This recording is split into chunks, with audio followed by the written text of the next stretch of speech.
जय श्री कृष्ण। सनातन धर्म की पावन कथाएं केवल मनोरंजन नहीं बल्कि जीवन को सही दिशा देने वाली अमूल्य शिक्षाएं भी देती है। आज हम भगवान श्री कृष्ण की एक ऐसी ही दिव्य और प्रेरणादायक लीला का श्रवण करेंगे। तो आइए श्रद्धा और प्रेम के साथ आज की कथा का शुभारंभ करते हैं। कंस के आदेशानुसार उसके सभी राक्षसी श्रावण माह में जन्मे राज्य के सभी शिशुओं की हत्या करने निकल पड़े। पूतना नाम की एक राक्षसी ने पूरे राज्य में घूम घूम कर श्रावण माह में जन्मे बच्चों को मारना शुरू कर दिया। बच्चों के मारे जाने का समाचार धीरे धीरे गोकुल में भी पहुंच गया। गोकुल वासियों ने आपस में निर्णय किया कि वे नंद के घर में जन्म लेने वाले बालक के विषय में किसी को कुछ नहीं बताएंगे। किंतु पूतना मायावी थी, उससे भला यह बात कैसे छुपी रहती। 12 बालकों की हत्या करने के बाद वह गोकुल पहुंच गई। वहां पहुंचकर उसने सोचा, अरे यहाँ तो मेरे लिए गली गली घूमने का सबसे अच्छा और आसान तरीका यह होगा कि मैं एक सुंदर गोपी का रूप धारण कर लूं। मेरा ऐसा करने से किसी को मुझ पर तनिक भी संदेह न होगा। फिर उसने ऐसा ही किया। गोपी के वेश में उसे गोकुल की गलियों में घूमने में कोई परेशानी नहीं हुई। शीघ्र ही वह नंद बाबा के घर के पास भी पहुंच गई। घर के आगे श्री कृष्ण को गोद में लिए माता यशोदा को देखकर पूतना सोचने लगी कि किस प्रकार बालक को स्त्री की गोद से अपनी गोद में लूं और उसकी हत्या करूं। कुछ देर सोचने के बाद वह मुस्कुराती हुई माता यशोदा के पास पहुंची और श्री कृष्ण की प्रशंसा करते हुए बोली, तुम्हारा पुत्र कितना सुंदर है बहन। देखते ही इसे गोद में लेकर प्यार करने को मेरा मन आतुर हो रहा है। इतना सुंदर बालक मैंने आज तक नहीं देखा। एक पराई स्त्री के मुंह से अपने पुत्र की प्रशंसा सुनकर माता यशोदा को गर्व की अनुभूति हुई। कुछ ही देर की बातचीत में यशोदा माता को पूतना पर पूरा भरोसा हो गया और उन्होंने बालक को पूतना की गोद में देते हुए कहा, बहन तुम इसे खिलाओ, मैं अभी आई। इतना कहकर माता यशोदा घर के अंदर चली गई। कुछ समय बाद वह बाहर लौटी तो वहाँ कोई न था।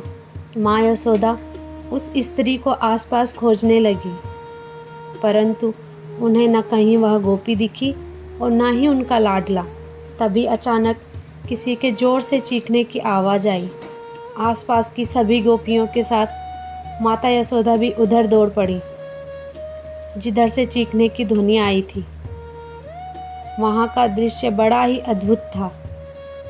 विशालकाय राक्षसी पूतना की मृतदेह धरती पर पड़ी थी और यशोदा का लाडला उसकी छाती पर बैठा खेलकूद कर रहा था। यह देखकर माता यशोदा के प्राण सूख गए। अपने पुत्र को उस राक्षसी की छाती से उठाने के बाद उन्होंने ईश्वर को धन्यवाद करते हुए कहा, हे भगवान, इस मायावी राक्षसी से मेरे पुत्र की रक्षा कर तुमने मुझ पर बड़ी कृपा की है। वास्तव में हुआ यह था कि यशोदा माता के घर के अंदर जाते ही गोपी के वेश में पूतना श्री कृष्ण को लेकर निर्जन स्थान की ओर चल पड़ी ताकि उन्हें वह अपना दूध पिला सके। उसने अपनी छाती में जहर का लेप लगा रखा था ताकि उसके विषैले दूध को पीते ही बालक की मृत्यु हो जाए। किंतु पूतना अपने षड्यंत्र में सफल न हो सकी। जैसे ही उसने श्री कृष्ण को दूध पिलाना शुरू किया, वैसे ही श्री कृष्ण ने केवल दूध ही नहीं बल्कि उसकी जीवन शक्ति को भी खींचना शुरू कर दिया। श्री कृष्ण के ऐसा करते ही पूतना दर्द से तड़पने लगी। उसने स्वयं को श्री कृष्ण की पकड़ से मुक्त करने की बहुत कोशिश की, परंतु वह सफल न हो सकी। कुछ ही समय के बाद पूतना के मुख से एक भयानक चीख निकली। उसके प्राण पखेरु उड़ गए। मृत्यु के बाद वह पुनः अपने राक्षसी रूप में आ गई। पूतना को देखकर सब चकित थे और यही सोच रहे थे कि एक नन्हे से बालक ने इस विशाल राक्षसी का वध कैसे किया होगा। गोकुलवासियों ने विधि पूर्वक पूतना का अंतिम संस्कार किया। श्री कृष्ण के हाथों मारे जाने के कारण चिता पर जलते समय पूतना की देह से सुगंध निकल रही थी। भक्तों, अब अंत में इस कथा से जुड़ा एक सुंदर लोक प्रचलित प्रसंग भी सुनिए। कहा जाता है कि भगवान श्री कृष्ण की यह लीला केवल पूतना वध करने के लिए नहीं थी, बल्कि उनके एक पुराने संकल्प को पूरा करने के लिए भी थी। लोक परंपरा के अनुसार जब भगवान ने वामन अवतार धारण करके राजा बलि से 3 पग भूमि मांगी और फिर जब अपने विराट स्वरूप से तीनों लोकों को नाप लिया, तब वहां उपस्थित राजा बलि की पुत्री रत्नमाला ने भगवान वामन को देखकर मन ही मन सोचा, काश ऐसा सुंदर बालक मेरा पुत्र होता तो मैं इसे बड़े प्रेम से अपनी गोद में लेकर दूध पिलाती।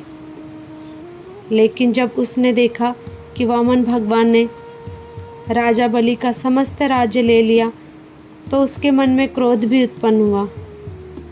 तब उसके मन में यह विचार आया, यदि यह बालक मेरा पुत्र होता तो मैं इसे विष मिला हुआ दूध पिला देती। भगवान तो अंतर्यामी है, वे मन के प्रत्येक भाव को जानते हैं। कहा जाता है कि उन्होंने रत्नमाला के दोनों भाव, ममता और क्रोध को स्वीकार किया। अगले जन्म में वही रत्नमाला राक्षसी पूतना के रूप में जन्मी। जब पूतना श्री कृष्ण के पास पहुंची, तब उसने विष लगे दूध को उन्हें पिलाने का प्रयास किया, लेकिन भगवान कृष्ण ने केवल विष ही नहीं, उसके पाप भी हर लिए और उसे मोक्ष प्रदान किया।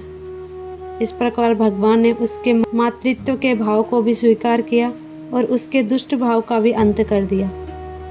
यही भगवान की करुणा है। वे केवल हमारे कर्म नहीं, बल्कि हमारे हृदय के भावों को भी देखते हैं। इसलिए कहा जाता है कि भगवान श्री कृष्ण की शरण में आने वाला व्यक्ति अंततः उनके प्रेम और कृपा का अधिकारी बनता है। यदि आपको भगवान श्री कृष्ण की यह पावन कथा पसंद आई हो, तो कृपया वीडियो को लाइक करें और अपने प्रियजनों के साथ साझा करें। ऐसी ही सुंदर पौराणिक कथाएं और श्री कृष्ण की दिव्य लीलाएं सुनने के लिए हमारे चैनल को सब्सक्राइब अवश्य कीजिए। आपके स्नेह और सहयोग के लिए हृदय से धन्यवाद। राधे राधे। जय श्री कृष्ण, जय श्री माधव।